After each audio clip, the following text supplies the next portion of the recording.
It's a pleasure to see you all here today, and I'm delighted that we have an opportunity to think and learn together.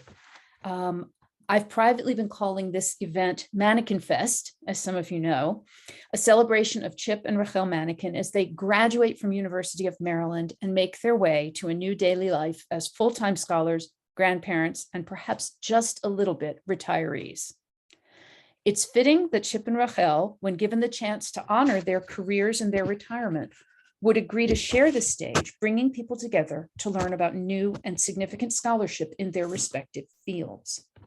In just a moment, we will hear papers from two Jewish studies scholars, followed by responses from each Professor Manekin. But I can't begin this event without what my colleague Chaim Lappin would call the ritual mortification of the honorees. Professor Charles H. Manekin completed his BA in philosophy from Yale and his MA, MPhil, and PhD in philosophy from Columbia University. He came to Maryland as a faculty member in 1985 and has been an active member of both the philosophy and Jewish studies faculties ever since. While serving in leadership roles in both units, including a tenure as director of Jewish studies, Professor Manekin has also written widely and deeply on Aristotelian and humanist logic in Hebrew, the philosophy of Levi Gersonides, and the free will problem in Jewish philosophy. He is the author or co-editor of many books on Jewish philosophy, as well as articles, book reviews, and a vibrant array of publications in the popular press. My two favorite professional facts about Professor Manekin are these: that he chose to host a conference on philosophers and the Bible, which shed a remarkable light on an intersection that most of us had not thought to consider, and that he once sat at a table at the university's main green and advertised philosophy as the practical major. My hero. Personally, of course, Professor Manekin is known for his love of Gilbert and Sullivan, theater more generally, the banjo, and a good conversation. Chip, we've had many over the years, and I hope there will be many more. Professor Rachel Manekin completed her BA in the Department of Philosophy and the Department of Jewish Thought at Hebrew University, her MA in History here at University of Maryland, and her PhD in the Department of Jewish History at Hebrew University again.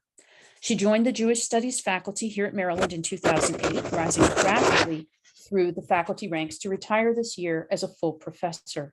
Her historical scholarship on the Jews of Galicia is path-breaking and novel and includes a remarkable number of articles, chapters, reviews, and two recent books, The Jews of Galicia and the Austrian Constitution, The Beginning of Modern Jewish Politics from 2015, and The Rebellion of the Daughters, Jewish Women Runaways in Habsburg Galicia from 2020.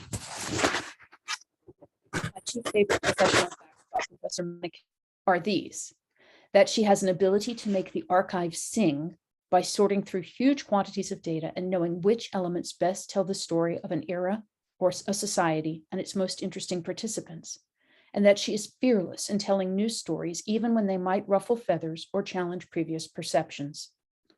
Personally, of course, I cannot think of Professor Manekin without being reminded of excellent coffee, fabulous shoes, and wonderful conversation. Rachel, it's truly a pleasure to know you, and I'm grateful for our office mate activities. I'm happy at this point to turn the floor over to our two welcome speakers and our two honored respondents. We'll have a speaker, a respondent, and some discussion, and then we'll repeat the process in the second session of this event. So we will begin, first of all, with Professor Yehuda Halper of the Department of Jewish Philosophy at Bar-Ilan University, speaking on the question, why did Jews study logic in the 13th and 14th centuries on empires, universities, and the roots of secular education? We will then turn to Professor Alicja Maślak-Maciejewska from the Institute of Jewish Studies at Jagiellonian University in Kraków, Poland, speaking on Galician Jewry and its importance to you. Professor Halper, would you like to begin? Yes, thank you. Thank you very much. Is it possible that you could give me permission to share the screen? All right. And first of all, thank you very much. I'm really honored to be here. Professor Vital Manekin has been an inspiration to me from the beginning of my dissertation days, and has really induced me to come towards this study of logic, medieval logic, and I'm very happy to be continuing in some of the things that he has started. I hope I don't know that I will be as but a pale comparison, I'm sure, but I'm hopefully we'll have a lot to look up for. Let's put it like this. I still can't share my screen actually, but I could perhaps do without it. But I have some neat little sources there. Just 1 second. We'll be right with you. Sorry. Okay, no problem. I'll just start to talk here. So why did Jews study logic in the 13th and 14th centuries on empires, universities, and the roots of secular education? The revolutionary impact of Jacob Anatoli's early 13th century translations of Averroes' 5 middle commentaries on Porphyry's Isagoge and Aristotle's categories De Interpretatione and Prior and Posterior Analytics is seldom fully appreciated. Before Anatoly, a Hebrew reader interested in logic would have had little to read. Samuel ibn Tibbon included some logical sections, some of them lifted from Al-Farabi in his explanation of foreign terms and the Guide of the Perplexed, and there may have been a few translations of some short works of Al-Farabi floating around. But other than that, a Hebrew student of logic would have had to glean logic from non-logical works. Anatoly's translations, then, here we go. Okay. Anatoly's translations then laid the foundations for a systematic study of logic and indeed provided a complete and extensive program of philosophical logic ranging from philosophical terms and categories all the way through the details of establishing demonstrations. To make these translations, Anatoly had to develop a Hebrew logical language that could accommodate them.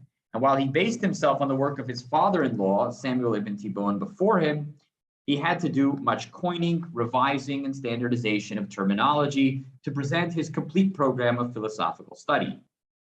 Moreover, this program is not undertaken easily, but would require years of intense study. So much so that few modern students or even scholars can imagine working through it. We may well then ask what led Anatoly to undertake this massive project and what led him to assume that there would be an audience interested in studying the entire program. It is often argued that it was Maimonides, especially the guide, that led to the sudden interest in Aristotelian logic and science at the beginning of the 13th century. This is certainly true, and Anatoly was himself a great admirer and emulator of Maimonides, as he never ceases to remind us in his collection of interpretations of the Bible, Al-Mad Talmidim. Yet few readers of Maimonides' guide have felt compelled to study the entire corpus of Aristotelian philosophical logic. Samuel ibn Tibbon's explanation of foreign terms was largely sufficient. Anatoly's brother-in-law translated Maimonides' own short work on logic, the Milot HaHigayon, in 1254, at least 7 years after Anatoly's death. This work would have been the most obvious choice for one whose primary aim was studying enough logic to understand the guide, and its brevity would have made it much easier to translate than Averroes' 5 middle commentaries. Of course, Maimonides also recommends studying logic as a preparation for studying the sciences, and in his famous letter to Samuel ibn Tibbon, explicitly recommends studying the commentaries of Averroes. Such a recommendation was most likely a significant motivating factor for Anatoly's project, but it cannot be the whole story. After all, Maimonides also recommends other commentators whom Anatoly did not translate, including Al-Farabi, whose works Anatoly seems to have known. Further, Averroes himself wrote several logical commentaries. The brevity and succinctness of Averroes' short commentaries on logic would seem to recommend them as more appropriate for the Hebrew language beginners. But these were not translated until Jacob ben Machir ibn Tibbon, son of Anatoly's brother-in-law Moses, about 50 years after Anatoly's death. Why then did Anatoly translate the middle commentaries, and why did he translate all 5 of them? Perhaps we should look at what Anatoly himself has to say. Anatoly has two short remarks at the beginning and end of his translations that shed some light on his motivations. Yet, as we shall see, the light they shed is somewhat different in each case, suggesting that perhaps these motivations changed over the course of the project. All right. The first remark is introduction to his translation of Averroes' middle commentary on Porphyry's Isagoge. There he begins by explaining the importance of studying logic as a propedeutic for studying science and for attaining thereby knowledge of nature's artisan, that is to say, God. I have argued elsewhere that this introduction also presents logic and science as fields to be studied independently from religious studies, that is, as secular sciences of a sort. Indeed, he presents these three kinds of study: religious texts for the youth, second, logic and science, and finally, afterwards, a study of the interactions between religion and science. Thus, the translations of logical works would be of the second kind of study, to be undertaken independently of religious texts or concerns. Anatoly mentions two other reasons for making this translation in the introduction. A, to provide Jews with the tools for disputation and dialectics, hamachloket v'hanitzuach, especially with non-Jews. And B, because his countrymen asked him to. Anatoly explains this as follows, and this is the text on your screen. It is known that man has no power that can stand against the clear-sighted among the other nations who oppose us, unless he studies this science, logic. Because I have seen that the evil boasters who glorify themselves over us using disputation and dialectics have become many, I envy them. I, Jacob, ben Rabbi Abamari, ben Rabbi Anatolio, may their memory be for a blessing, and my desire became roused to translate this science as best as I could. The truth is that I had first intended to remove from myself the burden of the heavy work of translating and studying the books of the science of astronomy, because it required many books and much understanding. Yet the spirit of my brothers and friends, my guides and acquaintances, scientists and intellectuals of the cities of Narbonne and Béziers, who presumed in their hearts to draw near to this science, compelled me. Out of love for them, I shall incline my shoulder to take up burden upon burden.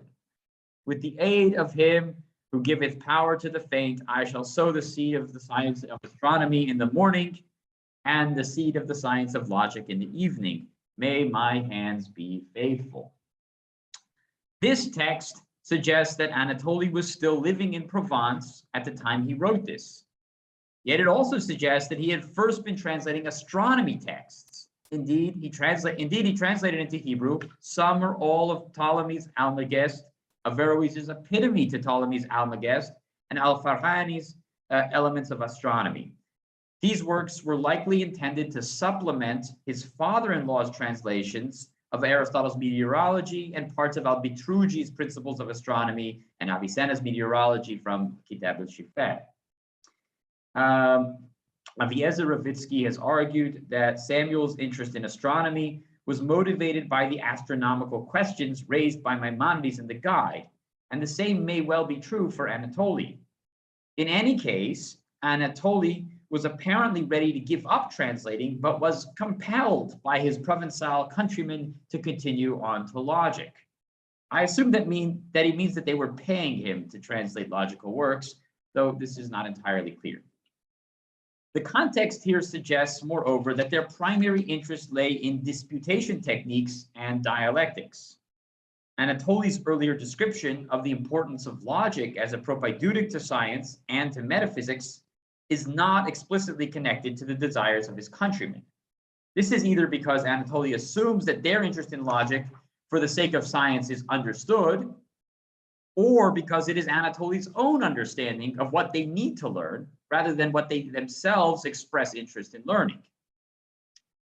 In any case, Averroes' middle commentary on Porphyry's Asagoge is better suited for later scientific studies than for dialectic. Indeed, the same can be said of the middle commentaries on the categories De Interpretatione and the two Analytics. Given this introduction, we would have expected Anatoly to translate Aristotle's Topics or one of its commentaries. Moreover, the parallel with Anatoly's translations of astronomy would not lead us to expect a complete corpus of works, but rather those which the translator deemed most important or most needed. All this is to say that while Anatoly's introduction is incongruous with the translations he actually made, it does not provide a perfect description of those translations, or is not incongruous. It does not provide a perfect description of those translations. Okay, let us turn now to Anatoly's words at the end of his final translation, which is Averroes' middle commentary on Aristotle's posterior analytics. There, Anatoly says, "Blessed be God, who has not turned aside my prayer, nor turned his grace from me. Jacob, son of Abba Mari, son of Rabbi Samson, son of Rabbi Anatoly, may the memory of the righteous be a blessing. Nor has he changed my strength, so that in Adar Sheni, in the year 4992, which is 1232, in the city of Naples, I completed the translation of the books of the sciences of logic that the Andalusian sage Averroes composed with graceful exegetical language by way of elucidating the works of the master of this science, the most beautiful among the sons of Japhet, the philosopher's knight, Aristotle." And he goes on. "I translated 5 books, 4 of them by Aristotle, Categories de Interpretatione, Syllogism, and Demonstration, and the one that precedes them, Porphyry's Asagoge. Before I begin to work on other books of this science, I shall return, God willing, to study the translation of these books in order to fix the errors that I catch.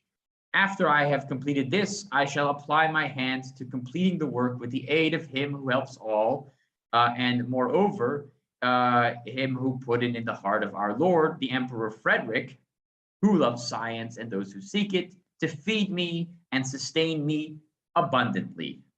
May God increase his loving kindness towards him," that is towards Frederick, "and raise him above all the kings of the nations. May he bring the king in his days, that our eyes may see." The role of Frederick, that is Emperor Frederick II Hohenstaufen, in this account is striking. Anatoly here attests to an active relationship of patronage by which he considers himself to have benefited abundantly. There is no mention here of his Provençal countrymen, though it is clear that his praise for Frederick is considerably more effusive. This gives the impression that Anatoly began this project in Provence with the aim of aiding Jewish scholars there, but completed it in Naples under imperial sponsorship. Moreover, he indicates in the first paragraph that he considers this translation project complete, while in the second, he indicates that there is more work, melacha, to complete. It is possible that this future work was to include the topics, rhetoric, and poetics commentaries, which would complete the full Aristotelian logic project, adding non-demonstrative syllogisms to the whole. If, as I implied somewhat wildly earlier, the translation of the full project of Averroes' core 5 logical middle commentaries on logic was not his original plan vis-a-vis the Provençal scholars, he may be indicating that he was now ready to return to the original plan and work on translating those logical texts useful for dialectic and dispute. Still, he never did translate those texts. And even if these conjectures are too much, the association between Frederick II and the translation of Averroes' core 5 logical middle commentaries is inescapable. Okay.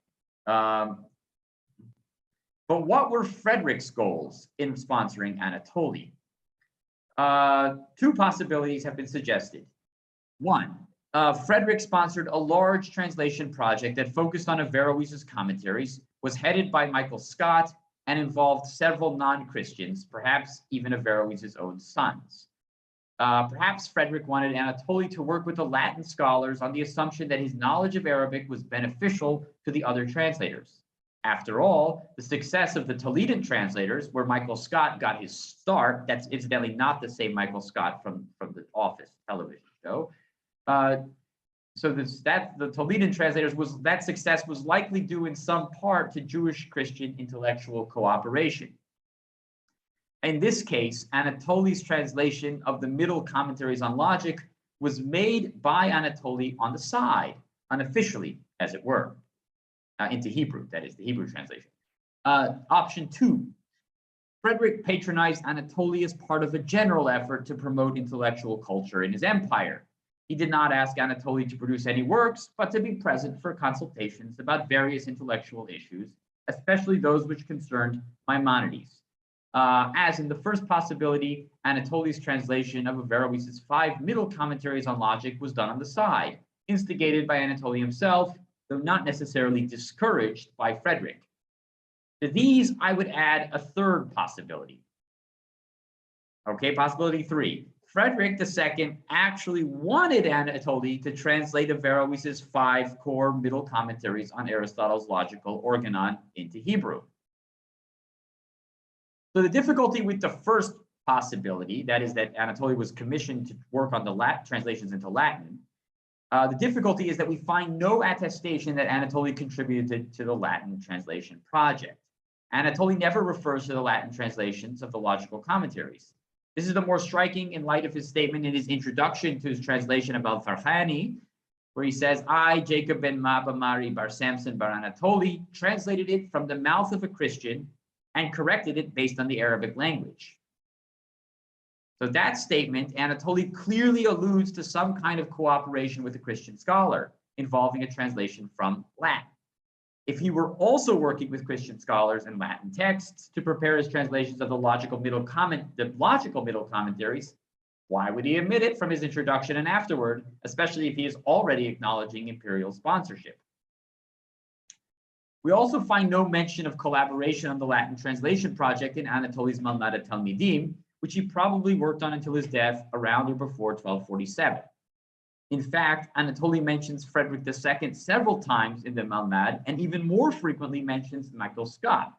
He speaks of Michael as, quote, the great sage, and adds that they worked together for some time. As Luciana Pepi notes, Anatoly presents Michael as the teacher and chief scholar, acknowledges his great scientific learning, and often cites the latter's interpretation of biblical passages. Anatoly is particularly interested in places where Michael finds biblical allusions to the sciences, but these are far more general and less detailed than the material in Averroes's middle commentaries on the organon. In one place, Anatoly mentions, perhaps with some pride, how he explained the meanings of some biblical terms to Michael.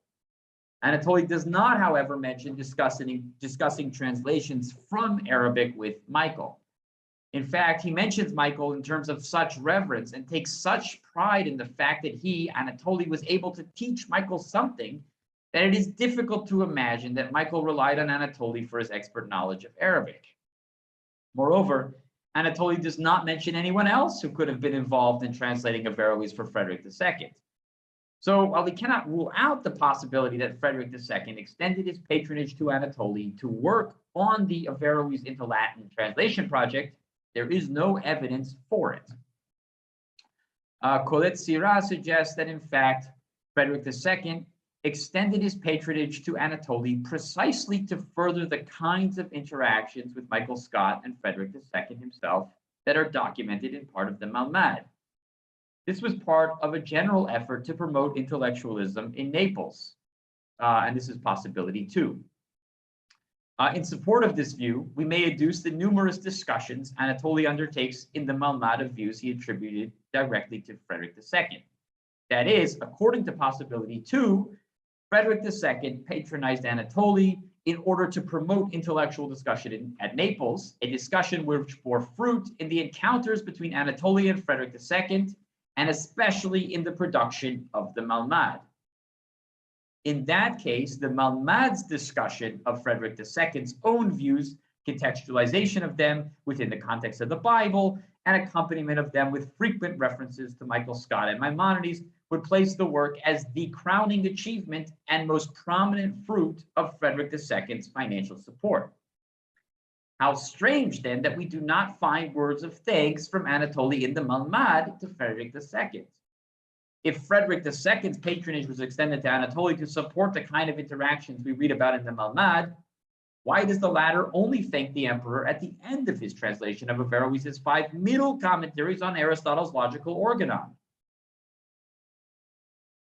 I want to suggest that we should not be so quick to rule out the possibility that Anatoly thanks Frederick II where he does, because his translation of these works into Hebrew was the intended goal of the imperial sponsorship. There is nothing in either Anatoly's preface to the Organon or in the entire Malmad to explain why he translated all 5 of Averroes' extensive middle commentaries on the Organon. I want to suggest that Anatoly did so because Frederick II wanted Jewish students to be able to access a comprehensive program of study of logic. Such a program would have provided a good basis not only for studying the sciences, but also for medical practice. Okay, among the legislative reforms promulgated by Frederick II was the assumption of control of medical licensing by imperial authorities. The founding of the University of Naples in 1220 was undoubtedly directed, at least in part, toward this end. Moreover, establishing imperial authority over medical practice is clearly stated in Frederick's various legal codes, especially in Liber Augustalis of 1231, which was intended for Sicily and southern Italy. Thus, in order to practice medicine in Sicily, apparently including Naples, one would need to have the appropriate education at either Salerno or Naples and pass an examination given not only by medical masters, but also and especially by our officials and judges. That is, one would need to receive some kind of legal certificate issued by the imperial regime in order to practice medicine. Moreover, according to Liber Augustalis,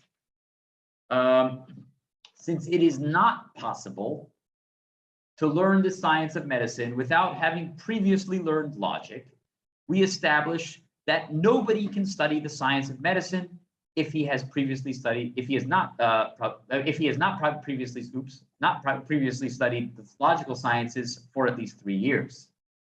After 3 years, if he wishes, he can proceed to study medicine, which he shall study for 5 years, so that he can also learn surgery, which is part of medicine, during the above mentioned time.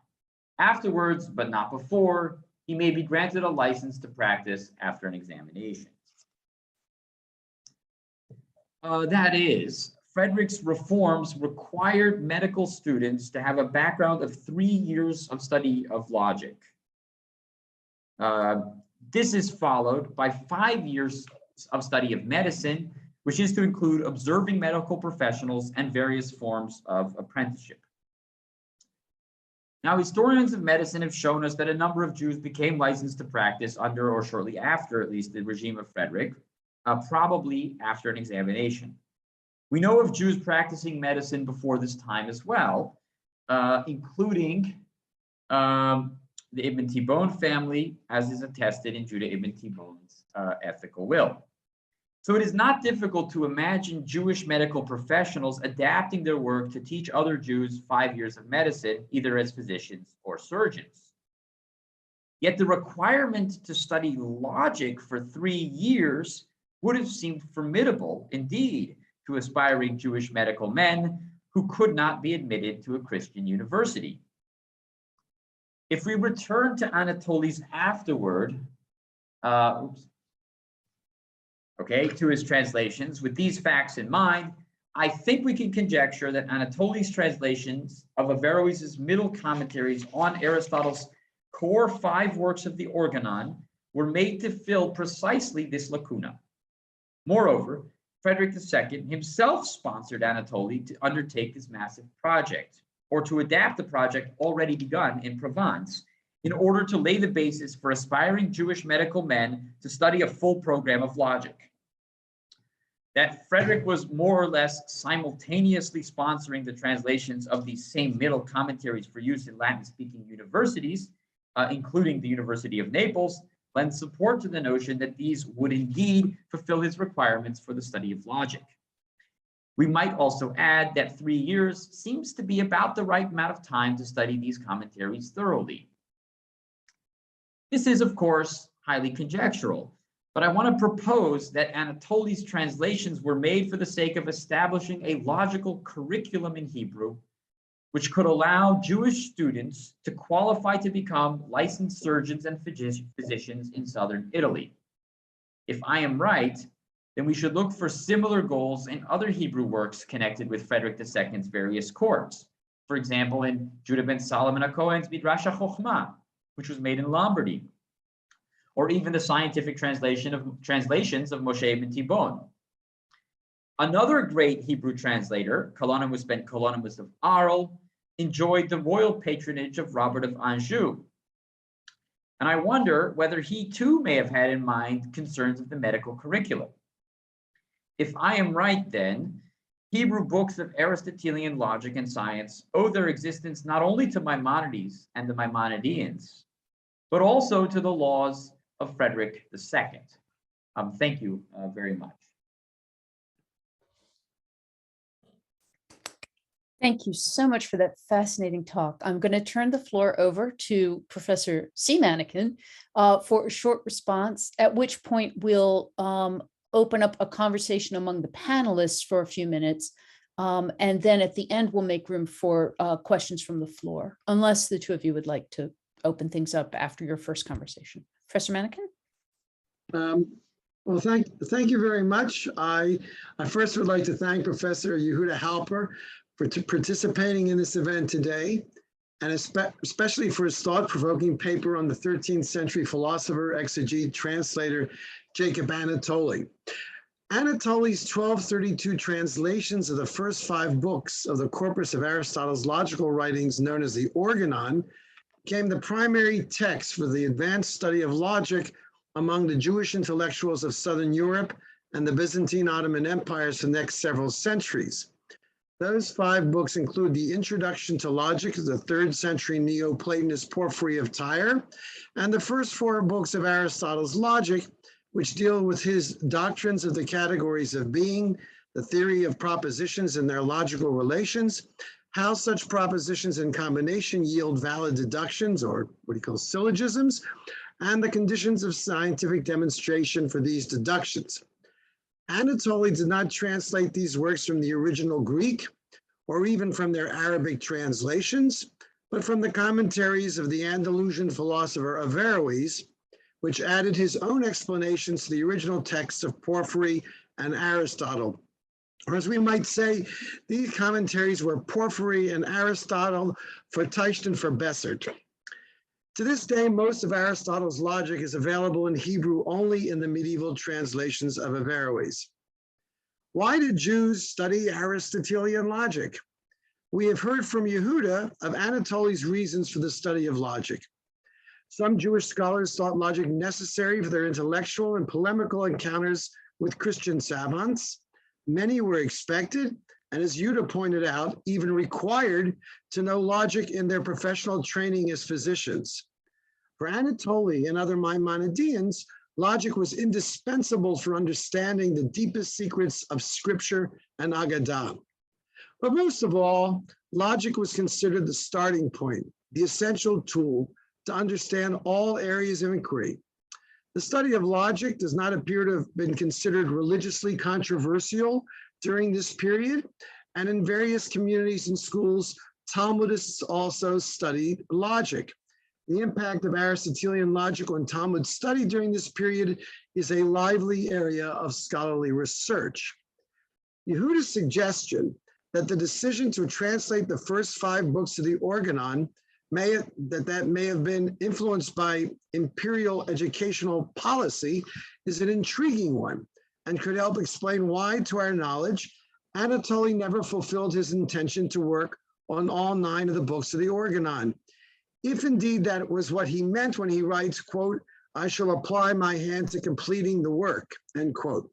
If this remark refers to completing the other books of the Organon, and if Yehuda's speculation is correct, that Anatoli's funding from the emperor was for the first 5 books alone, then we can understand why he was not able to convince his patron to continue funding his project. The problem is that if we limit ourselves to the years following 1232, we cannot say much about the impact of Anatoli's translations, since directly, since no manuscript or other testimony has survived from the 13th century. In fact, for about 80 years after Anatoli's translations of the logical writings, We have no documentary or contemporary evidence of their impact. The same can be said for other shorter works of logic translated into Hebrew in the 13th century. What we can say by inference about Anatoly's translations of these writings is that beginning in the first quarter of the 14th century, there's a veritable explosion of interest in them, with no less than 5 Jewish commentaries on his translation of Porphyry's introduction, composed in the space of 20 years, including one by Levi Gersonides, medieval Jewry's greatest scientist. By the mid-16th century, we have evidence of at least 13 Hebrew commentaries on Anatoly's translation of Porphyry, which is extant, the last time I counted, in over 80 manuscripts, making that work, according to the historian and bibliographer Moritz Steinschneider, the most popular work composed by a non-Jew translated into Hebrew in the Middle Ages. Although there is evidence that another translation of Porphyry's introduction in the categories was undertaken by Samuel ben Judah of Marseille in the 1320s, that one is no longer extant. Somewhat fewer manuscripts are extant of Anatoly's other translations of the other logical writings, but not less than 50 manuscripts for each book. Nor does Anatoly's contribution to Hebrew logic consist only in his translations. Perhaps because Averroes' treatment of the syllogism in the middle commentary was so long and complex, Anatoly took it upon himself to offer a brief summary of the valid forms of the syllogistic inference, sort of a cliff notes. At some point, that useful summary for students made its way into the manuscripts of the most popular work of medieval Hebrew logic, the logical terms attributed to Maimonides, which is extant in over 100 manuscripts and numerous printings up until the present. It was the noted poet and scholar, Professor Israel Ephos, the founder of my alma mater, the Baltimore Hebrew College, and later the first president of Tel Aviv University, who identified Anatoly as the author of the short treatise on syllogism inserted into the logical terms. Anatoly's translations of Aristotle's logical writings not only engaged Jewish thinkers in the 14th century, but also such noted thinkers such as Judah Messer-Leon in Italy, Abraham Bibago in Spain, and Elijah Mizrahi in Constantinople in the 15th century. With the revival of the study of Averroes at the University of Padua during the Renaissance, a revival in which Jewish scholars actively participated, Averroes' writings were translated for the second time in Latin, this time from the Hebrew translations, including those of Anatoly. Gersonides' commentaries on several of these works were also translated into Latin at this time, and he was read and praised by the 19th century British philosophers, Sir William Hamilton and John Stuart Mill. I think, given this, we can say that Emperor Frederick II certainly got his money's worth for his subvention of Anatoly's translation. Anyway, I will stop here. When I invited Professor Halper to speak, I gave him free rein to talk about anything he liked, but he certainly knew what would push my buttons and get me excited. I want not only to thank him for sharing with us his talk, but also to express my gratitude to my esteemed friends and colleagues in the Meyerhoff Center of Jewish Studies, and especially to Professor Maxine Grossman, its director, and Avis Kleiman, its administrator, for organizing our retirement conference. What a pleasure, truly a pleasure. Would I know not to get in the way of philosophers when the logic starts to flow. Would the two of y'all like to unmute and take this just one round further? I'm fascinated by the fact of logic as such a center of what it means to be an intellectual. Professor Halper, do you have more that would y'all like to do one more round? I mean, I could just say a couple words here that it is it's really in the 13th century that we see the formation of what becomes what we know of as this sort of the baccalaureate degree eventually, and this takes a center the study of logic takes a center point in that. And Frederick II, I think, in his laws do play a large part in forming that type of education. And I think that there's a kind of Jewish parallel that begins at the same time as this which you have a Jewish study of logic and then of science, and it begins around the same time, and it continues through this up until the point when Jews are admitted to the University of Padua, and then they can start studying actually in Latin. And we see a lot of thriving Jewish physicians operating largely in Provence or coming out of Provence into Spain, like Narboni in the 14th century. It does, as Professor Manekin said, it does go through, especially it sort of flowers in the 14th century. And I think partly that is also because of the Anjou regime, which had sort of attacked the descendants of Frederick and sort of displaced them, but also took on some of their institutions. And that's my suspicion that they also continue to form this by also sponsoring Colonimus ben Colonimus, and you have also even Jacob ben Machir ben Thibon has this connection with the University of Montpellier, and there's a lot of connections in that. I think that could be explored as well.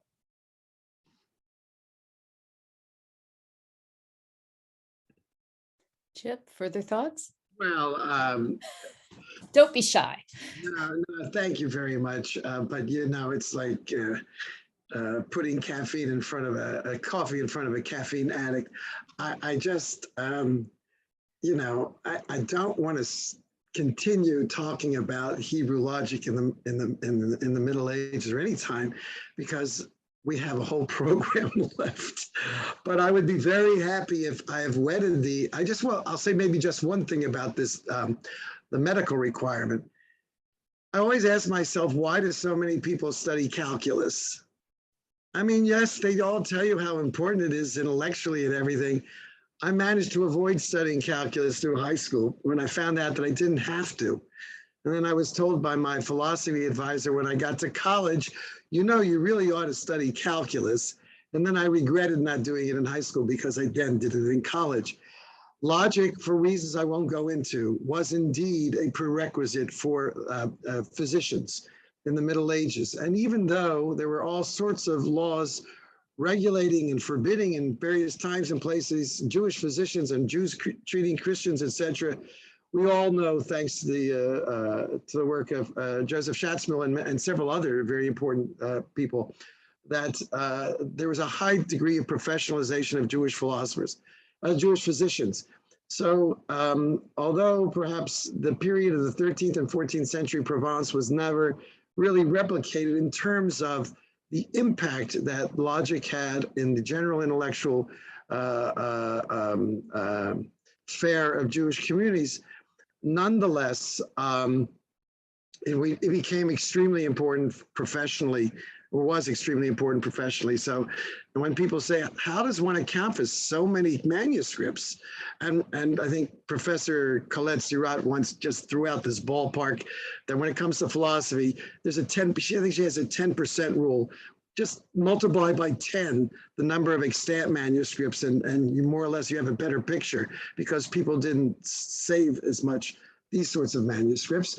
It just was really ubiquitous, not everywhere, but in certain communities in Spain, Italy, southern France, and other places throughout the Byzantine and Northern Africa, and also the Ottoman Empire. So that's all I will say since you pushed me. But thank you again for that. Thank you so much, Professor Halper, for that thoughtful presentation, and Professor Manekin for your responses. I think it's important, what you've underscored for us is that in any given cultural frame, there will be a set of prerequisite knowledges, what makes an intellectual, what makes a participant in society. So although we're shifting to a different time and place, we are raising in some ways similar humanistic questions. With that sort of awkward segue, I am delighted to introduce to you our next speaker, Professor Alicja Maślak-Maciejewska. I got it right the first time, I'm so sorry, who will be speaking to us now on Galician Jewry and its importance to you. Take it away.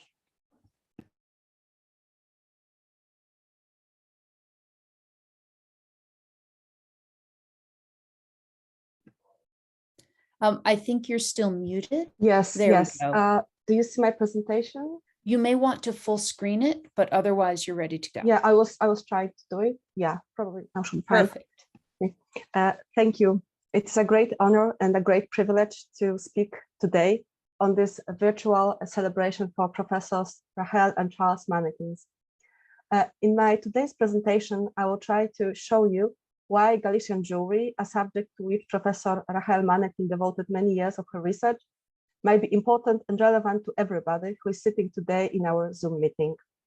Let us start with a question. What was Galicia? Galicia is a name of one of the provinces of the Habsburg Empire. It was created in 1772 on territories formerly constituting part of Poland and existed until 1918, therefore spanning the entire historical epoch of the so-called long 19th century.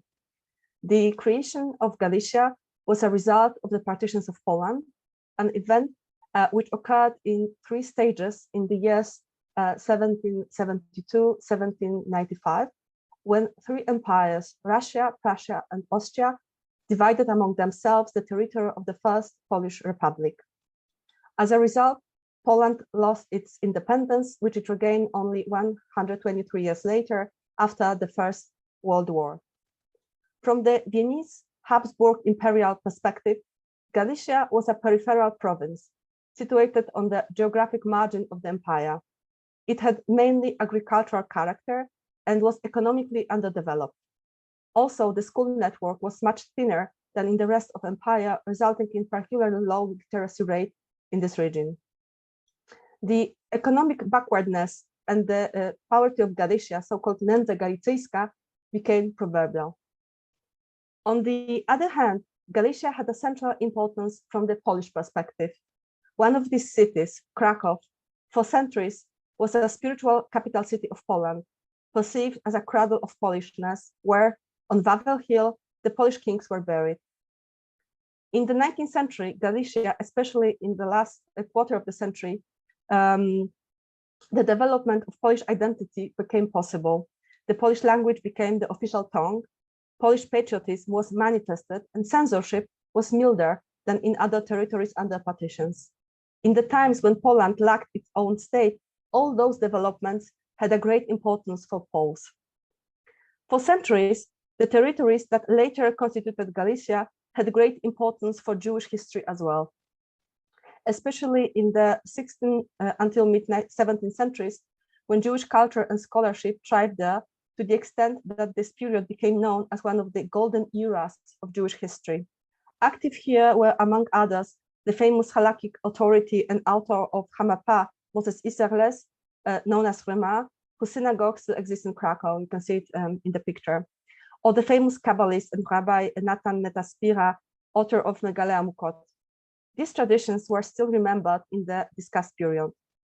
19th century Galicia produced ingenious Jewish authors whose fame has not faded, whose works we all enjoy. Just to give you some examples, Shmuel Joseph Agnon, the Nobel Prize winner, was born in Galician Buchach and spent the first 2 decades of his life in Galicia. Active in Galicia were also Drohobych-born Bruno Schulz, author of The Street of Crocodiles and Sanatorium under the Sign of the Hourglass. Mordechai Gebiertig from Krakow, author of famous songs including Kinder Jorn, famous novelists Karl Emil Franzos from Czortków and Józef Roth from Brody, or a painter, Maurycy Gottlieb, born in Drohobych and educated in Krakow, author of powerful images and in general, one of the most important Jewish painters of the 19th century. The First Polish Republic was home to the largest Jewish population in the world. This Jewry, as a result of the partitions, was divided between 3 empires, the biggest group being incorporated to Russia, where previously Jews were virtually absent. Throughout the 19th century, Austria-Hungary had one of the biggest Jewries in Europe, second after the Russian. Let us look now at the general numbers. At the turn of the 19th and 20th centuries, the estimated number of all the Jews living in the world was somewhere around 11, 12 millions. The estimates varied depending on the author, and of course, giving the precise number is not possible. In general, though, almost 9 million out of this number lived in Europe, and here 5.2 million in Russia, including 1.3 million in the Kingdom of Poland, and in the second place in Austria-Hungary, with almost 2.1 million Jews. 850,000 lived in Hungary, the remaining 1.2 million in Cisleithania, the non-Hungarian part of the empire, which included, among others, Bohemia, Moravia, Lower Austria, Galicia, and Bukovina. The majority of Jews living in non-Hungarian parts of the Habsburg Empire lived in Galicia. The number was above 800,000. Just for the reference, at that time, the general Jewish population of the German Empire, which was the third largest Jewry in Europe, was estimated at about 600,000, and of Great Britain at about 550,000. In the US, at that time, lived approximately 1.5 million Jews. Moreover, the percentage of Jews in the Galician population was high. Jews constituted over 11% of society at the turn of the centuries. Just for the comparison, at that time, Jews constituted about 2.2% of European population and less than 2% of the American one. The Galician Jewish population had a predominantly urban character. Most Jews lived in large major cities and often constituted a significant percentage of their inhabitants, usually from around 25% to even 80%, like in Brody and Bolesław, 20 to 30% depending on the period of inhabitants of two major Galician cities, Lwów and Kraków, were Jews. After the partition of Poland, all the empires faced the challenge of dealing with the huge, newly acquired Jewish populations. While Jews often simply continued living where they had lived before, the empires took steps to regulate their legal status. In Galicia, the process of the legal transformation of Jewry was put in motion soon after the annexation of these lands. Of major importance was the Edict of Toleration for Galician Jewry, issued in 1789 by Joseph II, one of the several legal acts of this kind which the monarch issued separately for each province. The edict, being a complex regulation of the legal standing of Jews, was inspired by contemporary Enlightenment discussions pertinent to the standing of Jews and was aimed at productivization of Galician Jewry. This included change in Jewish traditional occupational structure, but also stressed secular education of children. The Springtime of Nation of 1848 brought a short-living hope of full emancipation, but this was granted only a quarter of a century later in the aftermath of the December Constitution from 1867. One of the tools which contributed the most to the transformation of Habsburg Jewry, including the Galician one, was education. Joseph II had already established a network of schools, but they did not gain popularity among Galician Jewry and were closed down in 1806. After that, functioned a number of modern Jewish non-religious schools, and Jews had an option to attend Christian institutions, and some of them did. But secular, namely non-cheder schooling, was not popular. Compulsory elementary education for every child in Habsburg Empire was in theory introduced in the late 18th century. But until the school reforms of the 1860s, at that time a major school reform was conducted, this system was highly ineffective. As the newest research shows, enrollment never exceeded 60% of school-age children, and applies to best developed regions. In Galicia, the school network was particularly weak and underdeveloped. The school system was improved only after the reforms of 1860s and 70s, but up until the First World War, the level of Galician schools was lower than the imperial average in many aspects: access to school, the number of schools, the number of teachers, and the amount of their salaries, and the overall literacy rate. The above-mentioned reforms separated school from the church and enforced compulsory education for all children. In the years to come, the number of Jewish children attending primary schools grew, and after a decade, in the year 1884, the overall fulfillment of compulsory schooling among Jews, which was around 48%, did not differ significantly from the population average that year, which was 53%. On the contrary, in 1900, the percentage of Jews among the primary school students slightly exceeded the percentage of Jews in general society. Cheder attendance is not counted here since it did not count as fulfillment of the schooling obligation, of course. Moreover, there was a relatively high number of Jews attending secondary schools, the gymnasia, which became open to Jews as the result of reforms from mid-19th century.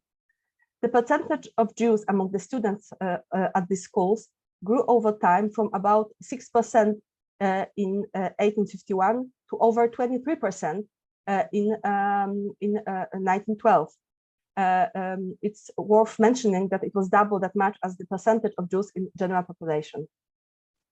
Participation in general education, which required sitting in a classroom side by side with Christians and gaining some command of the Polish language, which since the 1860s was the language of instruction, had manifold consequences for Jewish society. It sped up the integration and acculturation processes, and this was true especially for gymnasia students, where it advanced the linguistic acculturation to an extent where Polish became the most convenient language for the youth Zionist press. Access to education on the secondary and university levels produced the ranks of Jewish secular intelligentsia, lawyers, physicians, who, beginning in the last quarter of the 19th century, had a growing impact on Jewish communal life.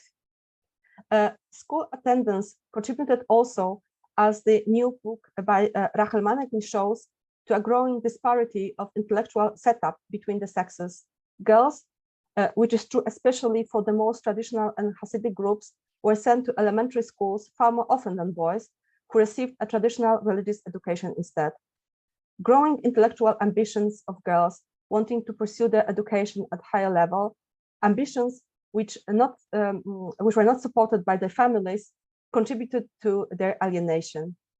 The Orthodox world responded to the risk of losing those girls from the Jewish fold by creating religious schools for girls. And this is the origin of the famous Beis Yaakov movement. On the one hand, Beis Yaakov gave girls an opportunity they did not have before, namely to study Torah. On the other hand, they were aimed at harnessing their ambitions and blocking their flow into higher education. Galician Jewry was known for its traditional character. It was one of the centers where Hasidism developed and won many proponents. In the late 19th century, in some communities, especially in Eastern Galicia, Hasidim constituted a majority of the population. Among famous Hasidic dynasties stemming from Galicia, one can enumerate Nowy Sącz, founded by Arielep Halberstam, and Bełz, founded by Shalom Roker. An influential organization devoted to preserving traditional values was Maxikei Hadas, established in 1870s. Its leading figure was Simon Sofer, an Orthodox rabbi from Kraków, who was the son of famous Hatam Sofer. In Galicia, however, existed also groups who explicitly strived for the modernization of religious life. In the 1840s, progressive synagogues were established in Lwów and Kraków, and later similar institutions opened in other Galician cities, such as, for example, Przemyśl, Stanisławów. So-called progressives advocated limited changes in the synagogue service, such as emphasis on elegance, order, and decorum. A regular sermon, which was delivered in German or Polish, was introduced, as well as choir and musical instruments, not used, however, were not allowed by halakha. They explicitly refrained, however, from attempts to reform Judaism. The religious views were strongly inspired by the historical positive Judaism of Zacharias Frankel and the Jewish Theological Seminary in Breslau, today's Wrocław. One of the consequences of the diversification of religious life were religious and ideological conflicts, first between Hasidim and Maskilim, later between Orthodox and progressives. Galician Jews were also diversified regarding their identitarian choices. We find among them fierce Polish patriots who took part in the Polish uprisings, the admirers of Goethe and Schiller, the loyal citizen of the Habsburg Empire, the Zionists, and persons who combined all of those options. Generally speaking, attachment to German and Polish cultures was to an extent generational. The intelligentsia active in 1870s was faithful to German culture, and their children, next generation, was more attached to the Polish option. One of the consequences of emancipation brought by the December Constitution of 1867 was the entry of Jews into politics. They served in political bodies on various levels, from local municipal ones through the Galician parliament, the Diet of Galician Autonomia, to the Viennese parliament. On the local level, in the city councils, the number of Jewish councillors roughly corresponded with the percentage of Jewish inhabitants of a particular city. On the higher levels, however, the numbers were significantly lower. Particularly strong was Jewish representation in chambers of commerce. Jewish politicians dealt both with general matters pertaining to society as well as with Jewish ones. They fought for real emancipation. Often delegated to them were matters pertaining to the Jewish population, such as the infrastructure of the Jewish quarters. While Jewish politicians came from various strata of Jewish society, what you can see here in the picture, particularly strong was the secular intelligentsia. Why then Galicia might be important to everybody? The history of Galicia, I believe, might be important to everybody who is interested in Jewish studies. I risk, therefore, suggesting it in the title of my talk, and that Galician Jewry will be of interest and relevance to you, the listener of my Zoom talk today, no matter who you are, just because of the mere fact that you have some connection to Jewish studies. Of course, one may say that pretty much every historical subject, if researched in depth and well contextualized, can serve as a key to understand wider phenomena, wider historical developments, and function as a lens to which a bigger history can be told. Therefore, it might be of interest and relevance stretching beyond its immediate context. I believe the case of Galician Jewry even surpasses this precept. In the next part of my lecture, I want to give you some reasons why this subject might be relevant to everybody dealing with Jewish studies. The first reason is closely connected to the first part of my lecture. Galician Jewry constituted a big portion of world's Jewish population. Galicia might be provincial from the imperial perspective, but it's central from the perspective of Jewish history. Because the existence of Galicia spans the whole epoch of the long 19th century, which started in the late 18th century, depending on narrative, with the French Revolution, Haskalah, or partitions of Poland, and ended with the First World War. Through the example of Galicia, we can observe how modernity was born, how Jews dealt with the changing world, and how they were transformed by the processes perceived as crucial for modernity, such as Enlightenment discussions on the Jewish questions, modernization, the proliferation of identities, legal emancipation, the transformation of social structures, and the transfer from feudal to modern society, urbanization, acculturation, assimilation, secularization, and so on. The second reason why Galicia might be important to you. Modern Jewish historiography was partially born in Galicia. If we were to shortly summarize the development of the field of research of so-called Jewish history, one will surely start with Wissenschaft des Judentums, but soon after that, one would mention the developments in the interwar Poland, the creation of IWO in Vilna, and the creation in 1928 of the Warsaw Institute of Jewish Research, and the milieu of professional Jewish historians.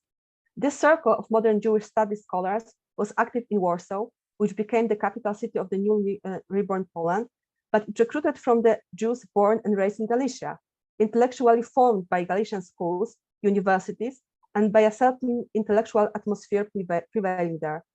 The list of scholars affiliated with this institute, whose scholarship created a modern school of Jewish historiography and whose legacy is still lasting, include, among others, Ignacy Schipper, born in Tarnów, an author of seminal works on Jewish economic history, and a key figure of this environment, Meyer Bałaban, born in Lwów in 1877, an author of dozens of publications pertinent to Jewish history.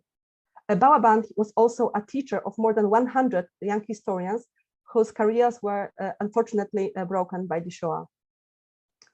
Another example of historian formed in Galicia, not affiliated, however, with the Warsaw circle in the interwar, was, of course, famous Salo Baron, who is said to be the most important and influential Jewish historian in the 20th century, who made his career in the US, basically forming Jewish studies there. Baron was born in Tarnów, which was in Galicia in 1892. In this picture, you can see the participants of a conference devoted to Baron's scholarship, who are standing in front of his house in Tarnów.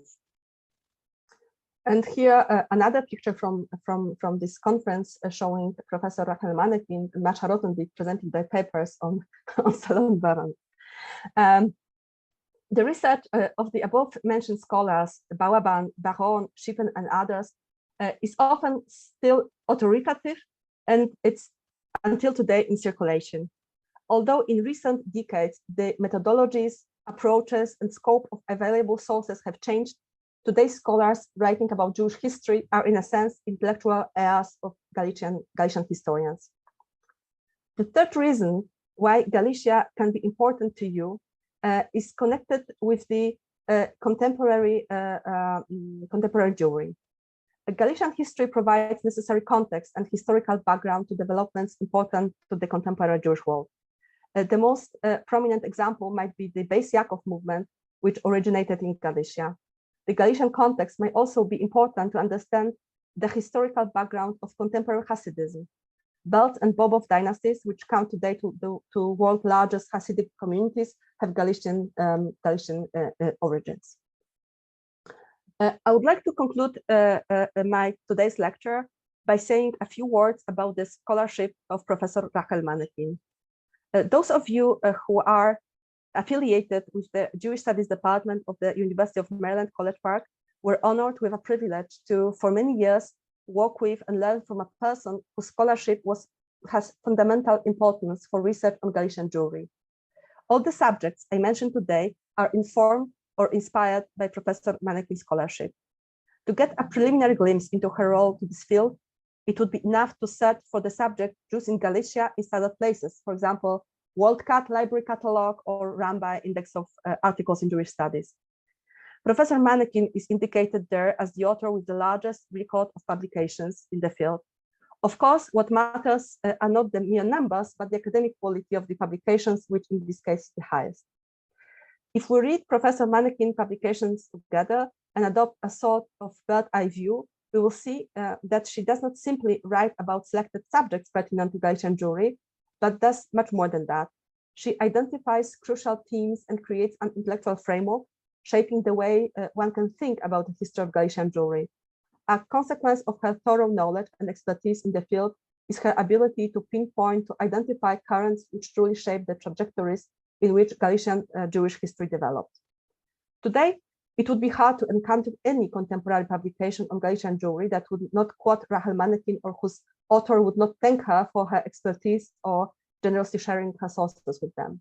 Her research raised your university to a position of an outstanding center in the field of research on Galician Jewry, and I think that today's virtual ceremony is a good opportunity to remind about this fact and to celebrate it. Thank you. Thank you so much for that provocative and thoughtful presentation. Rachel, would you like to say a few words in response? Yes. Well, thank you so much, Professor Maślak-Maciejewska. I wish you would have presented your innovative scholarship on Galicia. I'll mention in a minute some of it, which really opens new ground, new research subjects that I never thought about. So thank you very much. As Professor Maślak-Maciejewska emphasized, Galician progressive synagogues or temples, as some of them are called, limited themselves to introducing decorum in their prayer service. Religious reforms of the sort introduced in Germany did not take root in Galicia, even though some historians call them reform synagogues. They were not strictly speaking reform. This didn't mean that the preachers they tried to attract were not men who were known as embracing religious reforms beyond decorum in their previous positions. Professor Maślak-Maciejewska, which I could say is the world expert on the Kraków temple, discusses in her book the different candidates for the position of preachers there, moderate and less moderate. Here I want to discuss briefly one of the candidates for the Lemberg, Lviv temple, namely Rabbi Dr. Samuel Adler. Thus highlighting the place of Galicia one more time in a broader context. Better known as the rabbi of Temple Emmanuel in New York and the father of Felix Adler, the founder of the ethical culture movement, Adler was recommended by Abraham Geiger in late 1853 to the position of preacher in Lemberg, which had remained vacant since the poisoning of Rabbi Abraham Cohen in September 1848.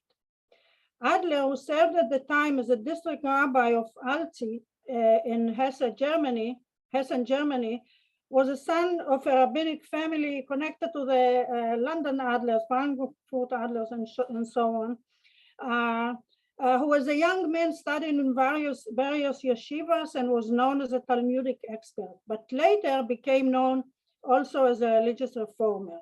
He allowed eating kitniot, legumes on Passover, abolished the second day of the festival, introduced a triennial cycle of Torah readings and some other reforms. Before inviting him to Lemberg, the temple committee asked the Lemberg-born Orthodox rabbi of Prague, Rabbi Solomon Yehuda Rappaport, for his opinion. Describing what kind of candidate they were interested in, they emphasized that he must be not only an outstanding orator, but also sharp in theology. If he would lack rabbinic and Talmudic expertise, the majority, this is what they claim, the majority of the community will always regard him as an outsider.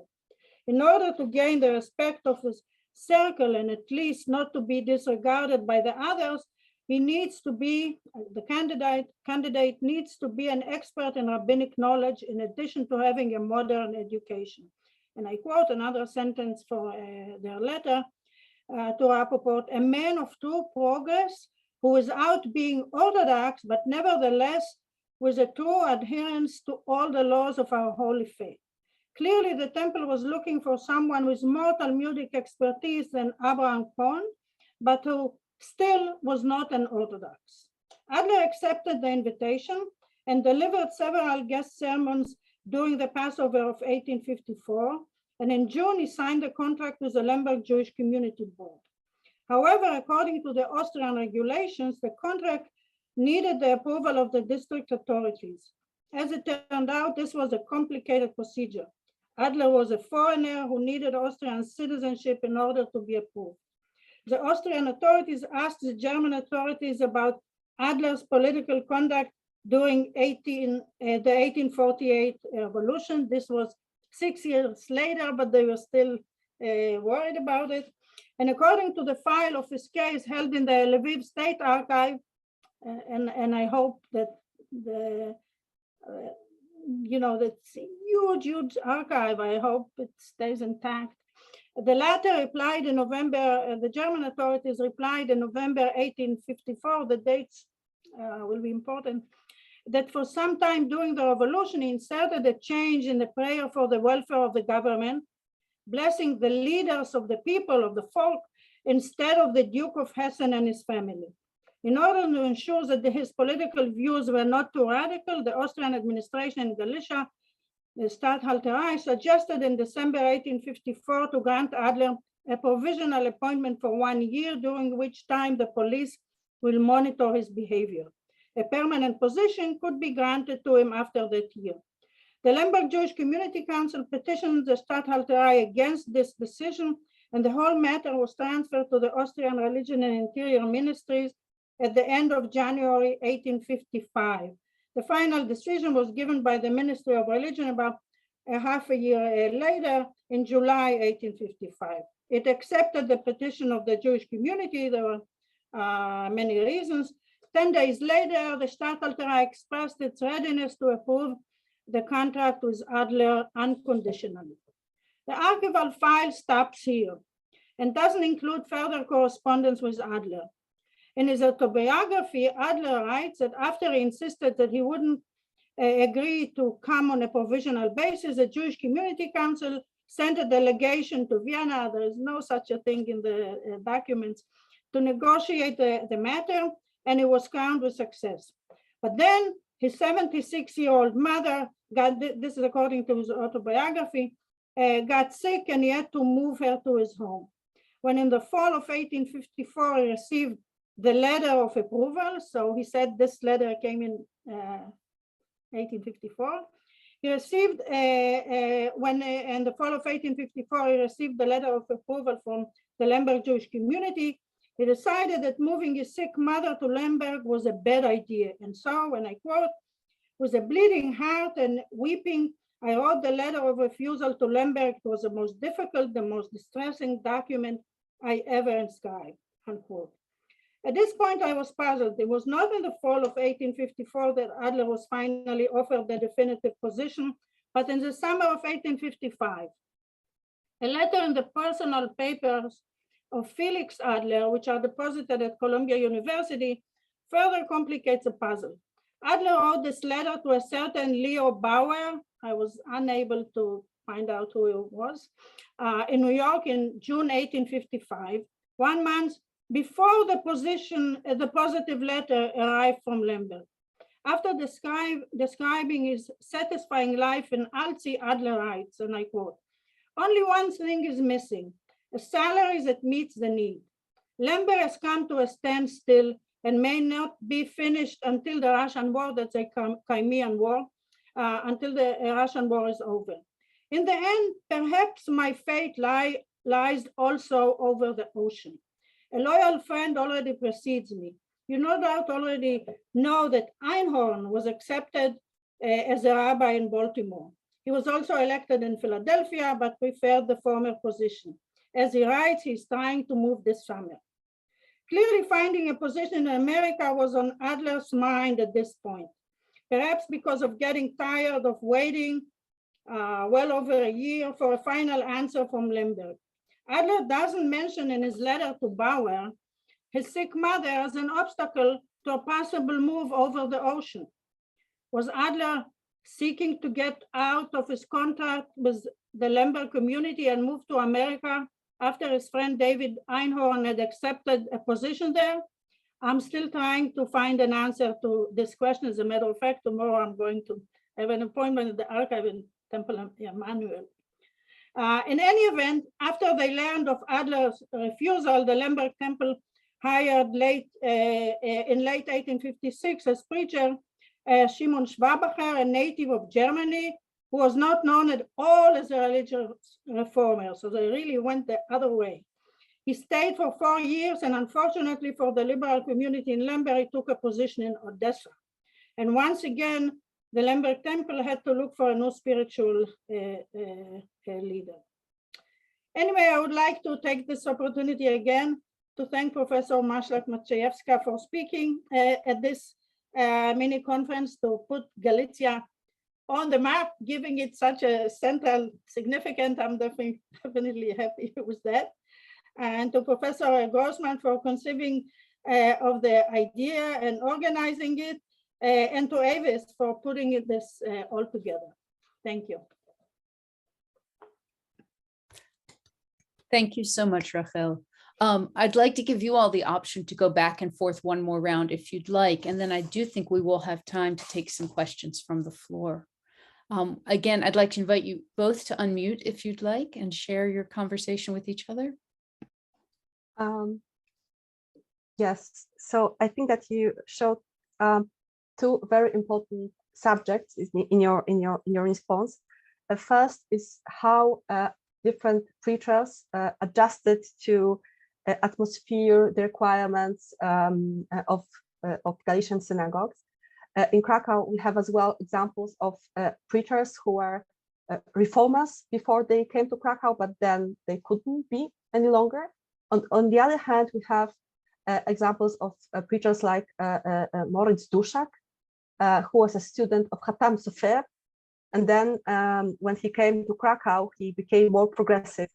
So we can see how the requirements, the expectations towards the service of those preachers shape the way they probably maybe not behaved, but the way they talked, they wrote about Judaism. And another topic which I think emerges from what you said is the problem of travels of rabbis and preachers, and the problem of existence of this network, which joins together Habsburg Empire, Galicia, Moravia, together with Prussia, together with US and other lands, and probably it would be a very interesting and enlightening research topic to elaborate more on this intellectual and possible journeys. Some of them didn't happen, but still they were possible, and show that somebody at least took into consideration the possibility, the option to move to another community. Thank you. Yeah, just a few words. It's there also preachers needed a job, and Adler in his autobiography, he's so proud about being able to implement his all kinds of reforms. But then he knew that once he comes to Lemberg, he won't be able to. Or maybe he thought he would be. We don't know.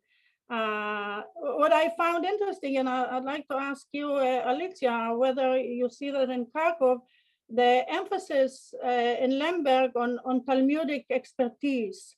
So the preacher would gain the respect of the broader community. I don't know if that's a result of what happened with Abraham Cohen, or whether they wanted to present themselves as, having a preacher who is everything, a Talmudic scholar and enlightened, moderate reformer, and so on. I don't know if you have similar cases like this.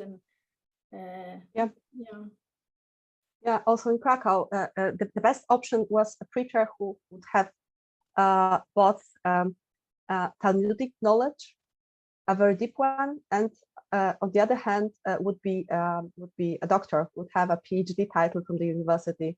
So combining these two would be the best option. And Duszak, for example, was known for about Duszak again. Sorry, but he was known for his Talmudic expertise, which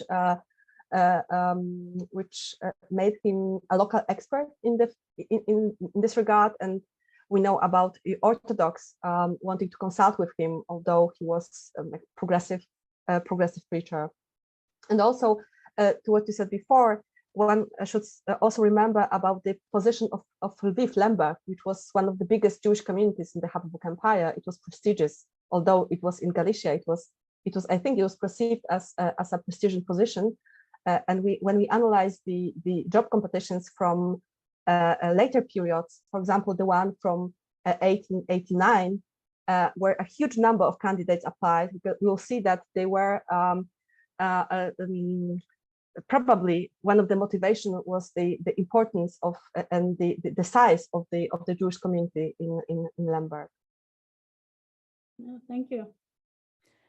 I'm struck by the consistency of these two discussions, that we keep reaching the same two questions.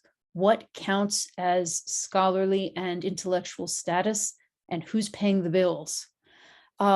Marcia, I would love to share the floor with you. If people would like to either raise their hands or put questions in the chat, we do have some time for discussion. Please feel free to ask questions to either pair, or if you want to be really creative and come up with a question that all four of our panelists can address, that's lovely too. Marcia, and then we'll hear from Bernie. Thank you. Thank you, Max, for calling on me, but also especially thank you, Alicia and Rachel, for two wonderful talks, and of course also to Chip and Yehuda for two other wonderful talks. I am going to address the Galician talks because it's closer to my field of expertise, and I was very, very pleased to hear both of you, both a defense of why Galicia is important, which of course it is, and but also the more very specific sort of puzzling out of what happened that Rachel did. And I am really struck by the fact that Adler wanted to come to America because his friend, David Einhorn, was going to America. Einhorn may have been the most radical reform rabbi of the 19th century. So that, in any place, And so the fact that he wants to be near him, is a sign that he may have been far too radically reformed for a place like Lemberg, which wanted to be modern, but not really reform. And of course, America had, in that period, and this is the 1850s, America had a reputation for not being a place open to traditionalist rabbis, right? And I mean, there were, a few, but the fact is radical reform rabbis got positions in America because the more traditionalist ones didn't want to go to America. And so it's so interesting. And so it raises important questions about these international connections, right? I like to think of the Habsburg monarchy as being a playing field for modern rabbis or for traditional rabbis, being a unified playing field. But clearly America is also playing a role here. And so I think it's important. I don't have a definitive answer and I don't even have a specific question, but I do think it's very interesting that these things are going on. So thank you. Bernie, would you like to raise your point?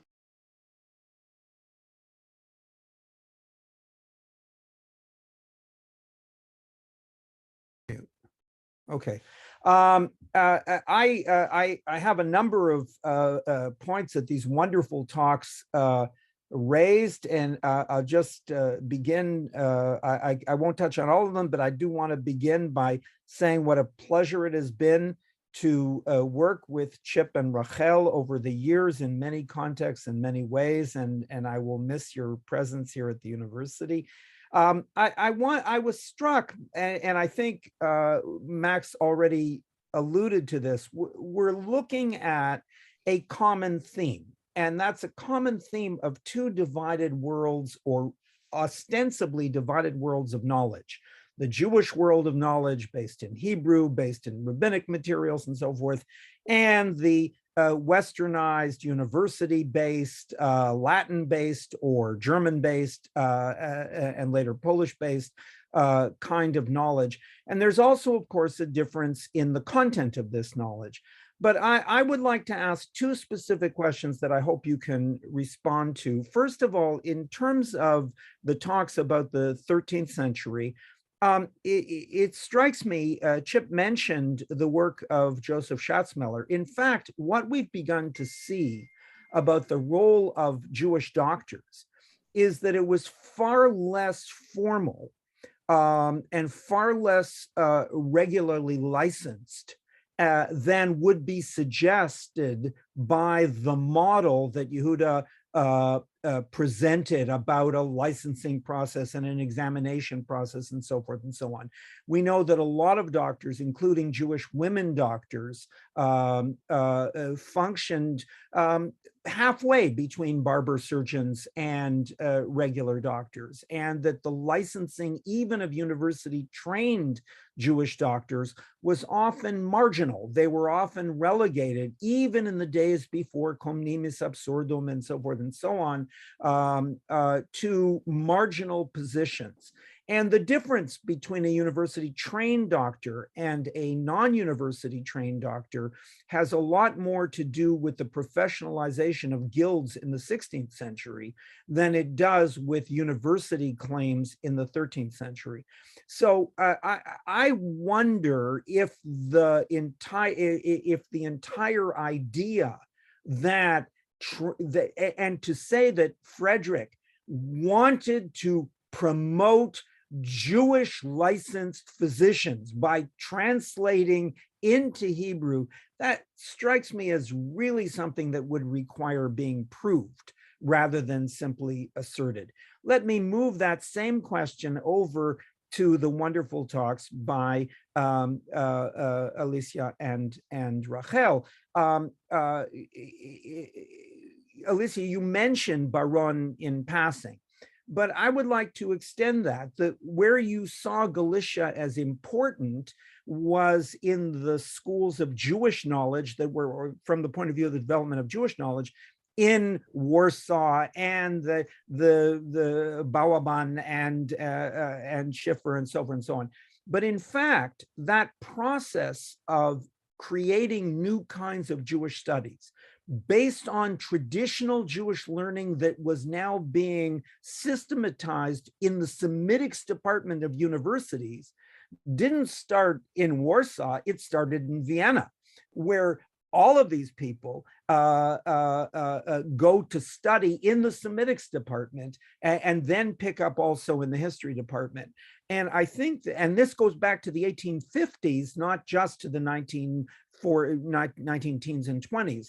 So again, I think looking at the process of creating Jewish knowledge and seeing that the creation of Jewish knowledge was directly related to the institutionalization of Jewish knowledge in universities, I think that Galicia is very important from that point of view in the Austrian Empire, not just Galicia in the narrow sense of Polish nationalism, but Galicia as part of the Austrian Empire. So in both of these cases, I think it would be interesting to think more about the role of outside institutions in the creation of the internal Jewish knowledge. Thank you. Thank you, Bernie. I don't want to put either of you on the spot, but if one or both of you would like to engage with Bernie's observations, you're more than welcome. Could I just say that Yehuda can respond to the specific query about the emperor and the professionalization. But Bernie, with respect to the requirements of knowing logic and how that might have impacted, I mean, I think you're absolutely right that with respect to the 13th century and even into the 14th century, and maybe even later, except for Italy, this is not my area to know exactly the numbers in terms of professionalization. I would say for the 14th century, even if you don't have licensing or certification, you do to some extent in some places. But even if there are certainly practitioners, both Jews and Christians, both legal or not legal or whatever, who don't have that certification, one has to look for other types of evidence. For example, someone like Abraham Avigdor, who is going to Montpellier up until, in the 19th century accounts, he was a student at Montpellier. And then Schatzmiller comes and looks and doesn't find his name. And this is true also for many Italian universities. People might go to say a university but or in a university town without having being able to or even wanting to register. You do see logic translations by people who are also doing medical translations.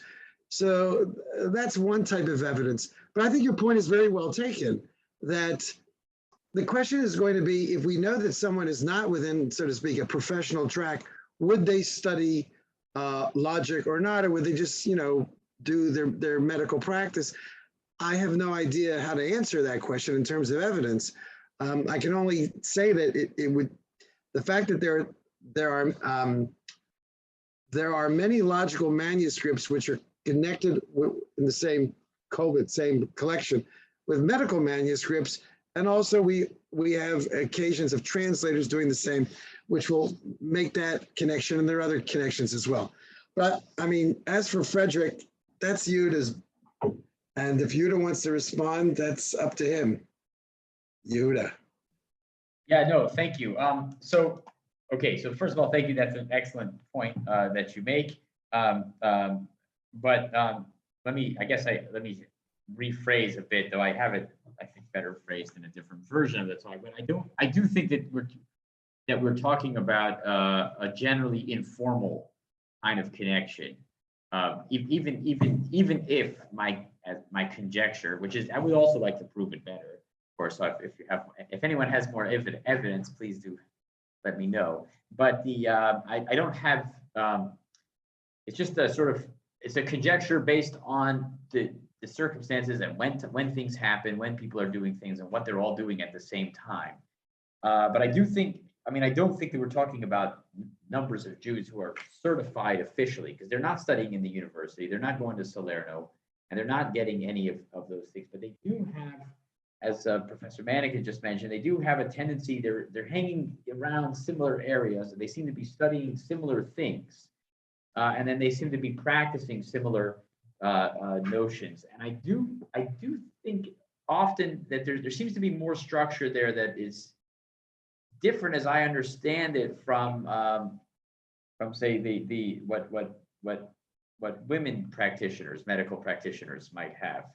At least as I understand it from, say, the work of like Monica Green and others, that they were practicing and they were sometimes quite proficient, but they didn't attain the logical background, generally speaking. And we're talking about a community of Jewish practitioners who did gain that, and we have they started to gain it at a time when after Anatoly does it, and he does it at the instigation of the emperor. So I don't have a proof. I don't have archival evidence, which would be really wonderful, of course. But I do have a conjunction of events, and it does seem to me to be an explanation, and one that does not require people saying, well, there's so many, people did so many manuscripts, 80 extant manuscripts of the Averroes' middle commentary on Porphyry. So if we're talking about 800 manuscripts, you don't have to say, well, why does Porphyry, what does he have to do with understanding Jewish philosophy of the Middle Ages or something like that? You could say, well, actually, they want to know just in general, just have knowledge, and they have some motivation to have it that's beyond just intellectual curiosity, which you could do with much shorter books, generally speaking. Thank you so much, Yehuda. I know that some people may need to slip away to teach or for other reasons. Feel free to put a little message to our speakers in the chat before you go, if you'd like. If anyone who can stay longer is much more than welcome. Paul, did you have a question or comment for our group? Yes, I'd like, of course, to thank all the panelists and express my dismay at the retirement of both Professor Manekin's, perhaps especially because I'll be left as the only Gilbert and Sullivan addict in the shall we say, specialist rather than addict, and it's something we might consider in the hiring of future faculty. However, my question is not on Gilbert and Sullivan, more closer to my own specialty. It was mentioned in passing by Professor Maślak-Maciejewska that one of the identities of Galician Jewry was a Zionist. And I wonder if you could say a few words about that. I would assume that this was more post-World War I than pre, because I think most of the first and second Aliyah members came from Russia further east. But was there a Zionist presence? Was it organized in Galicia, in Austria, Hungary? And what was the nature of it? And I just wanted to thank you for your overview of Galician Jewry. Like many here, I'm sure I have a grandfather from Galicia, the only Galiciana among my grandparents. So I feel somewhat connected to it.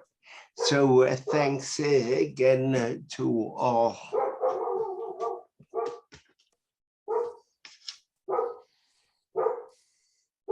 I wasn't sure if any of our panelists wanted to respond directly to Paul. Marcia, did you want to respond? I can respond, but I'm happy to let Alicia or Rachel respond first. There are lots of Zionists in Galicia, Paul. I mean, it was a hotbed of Zionism. Yes, it was also a hotbed of anti-Zionism with the Hasidim, but it was, in terms of rabbinic figures, the most important was Yehoshua Ton, or I don't know how to pronounce it in Polish, Osias, you would say in English. Oziasz Ton.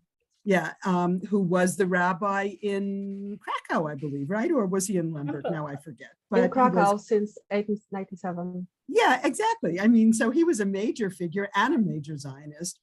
And most Zionists did not actually go on Aliyah, as you know. And although I think did he later go? I don't remember if he later went, in the 90s. No, he didn't. His daughter he stayed in did, Krakow right? until he died here. His brother, Yaakov Ton.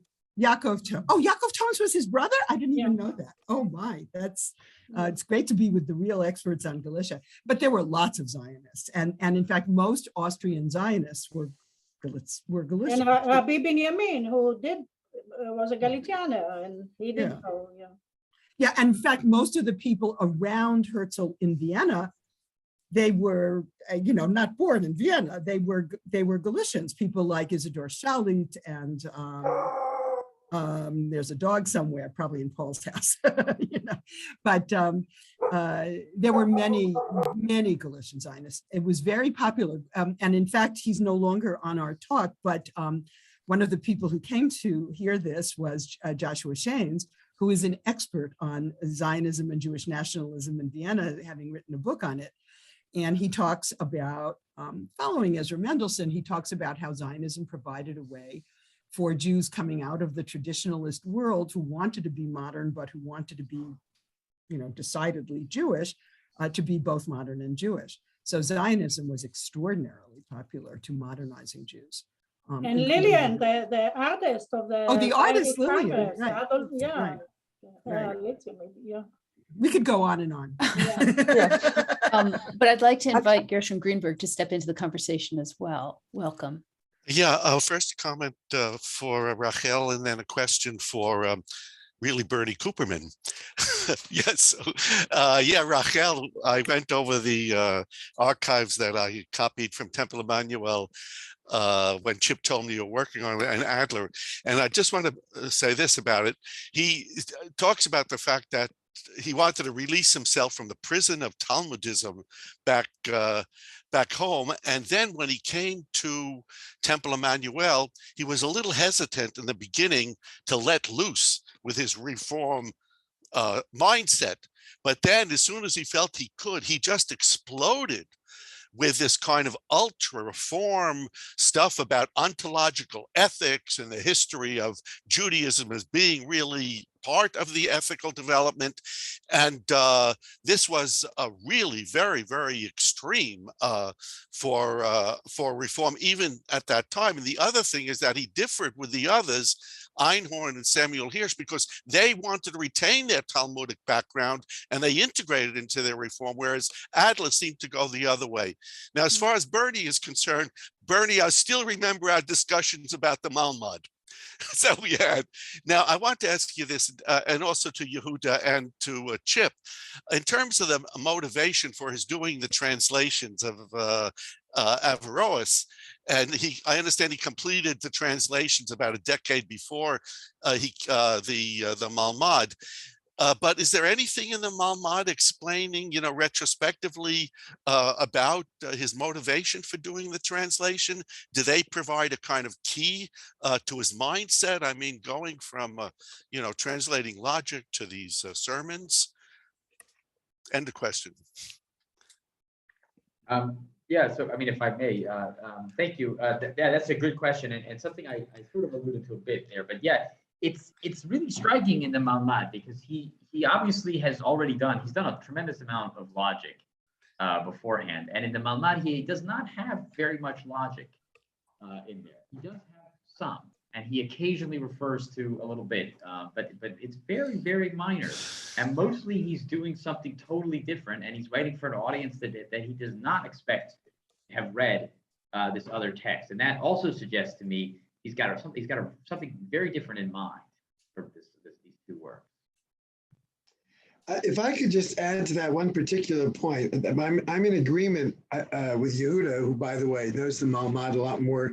This is the Goad for Students, which is a work of a homiletical work, we would call sermons, etc., which were philosophically minded on by Anatoly, for which he's most known, I think, in the Jewish world. I just happened. Well, I agree entirely with what Yehuda said. I will say one thing though that you just came across that you mentioned the Malmad. So, and I'll go into too great detail, but his father-in-law Samuel ibn Tibon has a very well-known commentary on Ecclesiastes. And when he starts, it says Ecclesiastes says, "Vanity of vanities, all is vanity," etc. Samuel ibn Tibon suggests that what he is doing there, and he says this, is a classic Aristotelian inductive syllogism. Since everything is vanity, and Hevel wrote Ruach, etc., ergo, we can conclude inductively that all is vanity. When Yaakov Anatoly gets to the same passage, he refers the reader to what his father-in-law had written, but he disagrees. He says, yes, there's an inductive syllogism, but there's also a formal deductive syllogism, what he calls a demonstration, and then argues it as a demonstration. And what's interesting there, at least as I read it, is that where Samuel ibn Tibon actually includes within his commentary on Ecclesiastes a sort of like primer to logic for students who wouldn't be aware of a lot of these terms. As James Robinson has done in his edition and translation.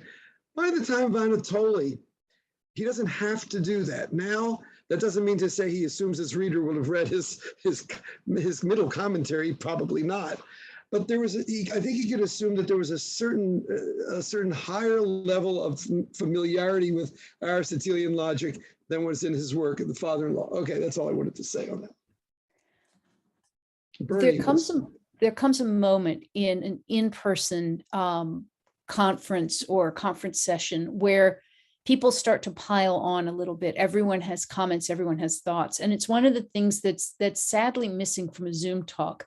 In the few minutes remaining, I would encourage all of you to just unmute. Let's deal with the chaos, because I know that some of you have maybe personal messages for our speakers.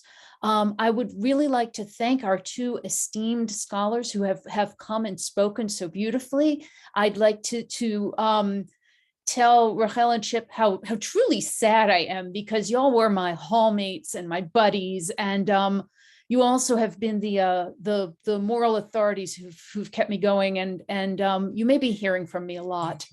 But in the meantime, if y'all would like to turn your screens on, unmute, let's have a little bit of that intimacy before we say goodbye, and just thank our four speakers, and especially your greetings for Rachel and Chip. If I may, I just want to thank, of course, my colleagues, our colleagues, and all the participants here. Thank you for coming. Thank you for being such wonderful colleagues, and make this place for me a place that I could do my work, and maybe later tonight, Marsha and Bernie, I was their student, So this place is not just a place where, you know, a place of work. I really discovered my love of history here at Maryland. So for me, it starts here and it closes here, so to speak, at least in terms of you know, physically being here, not beyond. So thank you everyone for. Before anybody else says anything, I just want to say, Rachel, you were the best student we ever had. Thank you. Well, I would say that I still remember you in class. And as I've said elsewhere, Rachel, well, let me start with Chip. Chip, it was a pleasure to get you into the philosophy department. You've often said that that was a good thing, and I'm very pleased that we were able to do it. And I think it changed the trajectory of Jewish studies at the University of Maryland along that lines of integrating internal Jewish knowledge and outside society. So I'm pleased about that. Rachel, it wasn't mentioned here. I've mentioned it before. Not only were you a wonderful student, we have to remember that you were the person who helped us to begin the process of building the library collection by going in there, working and putting up with the people who you told me were as stupid as toast in the library, who had rigid rules about cataloging and so forth and knew nothing. And you directed us not only in cataloging a lot of backlog material and making it available, but in directing us towards where we wanted to go. So thank you to both of you for changing the direction of Jewish studies at Maryland. Okay, I just want to say thank you to Rachel Manekin, because she introduced me into the topic of the education of Jewish girls. And from that, I went on to complete a PhD in Bar-Ilan University. So, I mean, this was the first step that you showed me. And publishing your book that just came out. Yes, So, I just published the book based on my dissertation, and it's in Hebrew. I hope to get it translated into English, but you can read the Hebrew, of course. So, and you are mentioned there too. So, okay, so thank you, and have a great and active retirement. Yeah. Thank you. Okay. Mm-hmm. Jacqueline, Michael, anyone, Avis? I'll hop in and say something really quick. Rahel, thank you. You were a great next door neighbor. And I always complimented you on your shoes. You have the best shoes. So, I really I won't show it, but I'm just wearing none. I just have simple shoes now. But they're always fabulous. And I really enjoyed when you would come in, and speak with me and tell me about your research. It was something very interesting to me. And, I'm not part of this academic world like you all, but it was really interesting. And I really appreciated you sharing your knowledge with me. And Chip, I remember my first day, you said to me, you can't leave. You have to stay for 2 years until I'm no longer director. And it's like we're departing at the same time. So I kept my word, and I really wish you all the best. And I'm just glad I got to interact with you and meet you and know you. So thank you. Can I just say to Jacqueline, she's very kind to say that. She said that on her first day. What she didn't say just now is on every day she came in, almost every day. I said, remember. So thank you very much, Jacqueline, for not leaving before me. You're welcome. You're welcome. I don't want to pressure anyone, but if there's anyone else who'd like to jump in. I would just say that although, Rahel and Chip, I have not had much of a fortune to work in the same actual space with you, but just communicating with you guys and the times that I did encounter you both, you guys are nice people, and I enjoyed the little time that I had with you, and I wish you both well in your future endeavors, and I know you won't be a stranger to the department. Thank you. Thank you. Yes. And we will hope to hear regularly and consistently about your scholarship, your children, your children's scholarship, your grandchildren, and eventually your grandchildren's scholarship as well. Thank you, everyone. This has been a treat. I can't call it a happy time, but it's been a wonderful event to celebrate some wonderful people. Thank you all for being here. Thank And you. Thank you. well, Thank you very much. Michael, is Michael still here? Did you just leave? Oh, No, I'm here. If it's me, yeah. I don't see you. Oh, okay. So I'm sitting in what will be your office, and you have under your desk 7 boxes of books that I'm leaving for you. Oh my goodness. I can't ship them to Israel. I'll have Oh to my go to gosh. the National Library. So so they're here marked. Max was kind enough to transfer them to your office. So Thank they're you so waiting for you. Okay. farewell, everyone, and thank you so very much. Thank you, thank you. And thank you, Alicia. Yes, and thank you, Yehuda.